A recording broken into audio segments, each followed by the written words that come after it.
The chair recognizes the gentleman from Arizona, Mr. Hamadeh, for 5 minutes. Thank you, Mr. Chairman. As we speak, Russia and China are rapidly expanding and modernizing their nuclear forces. This includes building new missiles, new hypersonic weapons, and even exploring nuclear weapons in space. Now, these threats are not theoretical, they're very real and directly aimed at us. Now, we know the threats we face, but we don't know is if and when we are attacked, as America will have an adequate response. Now, our country cannot be complacent when lives are at risk, and that is why President Trump's Golden Dome initiative is so important. Now, for the first time in decades, we are prioritizing the safety of the American people. The Golden Dome will protect us from the threats from above.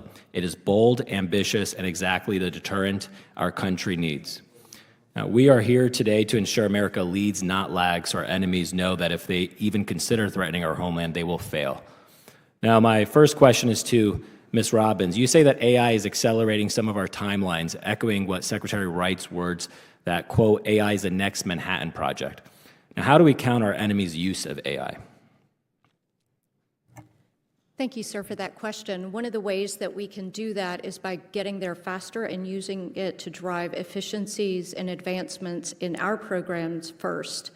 One of the ways that we are using it is to identify new materials, using it, if we use it on our weapons program, we can identify new systems faster. We can reconcile data faster. We are currently using it in our stockpile modernization for verification that components meet quality requirements. So this gives us more reliability in those quality inspections, and it also completes those more efficiently. Very good. And you also mentioned that China and Russia dominate the field of nuclear reactor construction, and that they've designed 48 out of the 52 of the world's reactors being built since 2017. Now, that's pretty shocking to hear that our enemies are building 90% of the world's new reactors. Would you agree that this is a national security risk, and what is our current plan looking at that? Yes, thank you. There's a couple of avenues.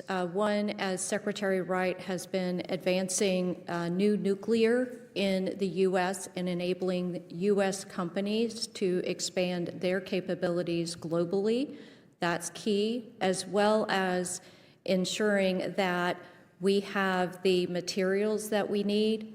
Another is our nuclear nonproliferation program engages with U.S. companies to design safeguards in to new reactor designs.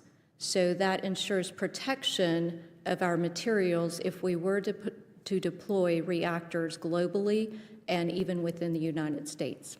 Thank you, Ms. Robbins. My next question is to you, Dr. Van. You expressed grave concerns about Russia's interest in the deployment of nuclear weapons in space, which would float in orbit waiting to be detonated. Now, the consequences of that, as we all know, would be catastrophic. Now, what are the risks that hostile actors could detonate a nuke in orbit, and how do you think we should respond to this emerging threat? Yeah, so as General Jabera mentioned earlier, I think the key for the Department of Defense is to be prepared, right? To understand what the potential risks and optionalities that our adversaries hold, work across our nuclear enterprise, understand those risks, and then develop countermeasures or deterrence measures in order to defend. That is absolutely critical to work those types of decisions through our policy colleagues as they set and establish what our nuclear policies are, and then across the acquisition and execution enterprise in order to develop the capabilities as directed for our nuclear deterrent. Thank you, Doctor.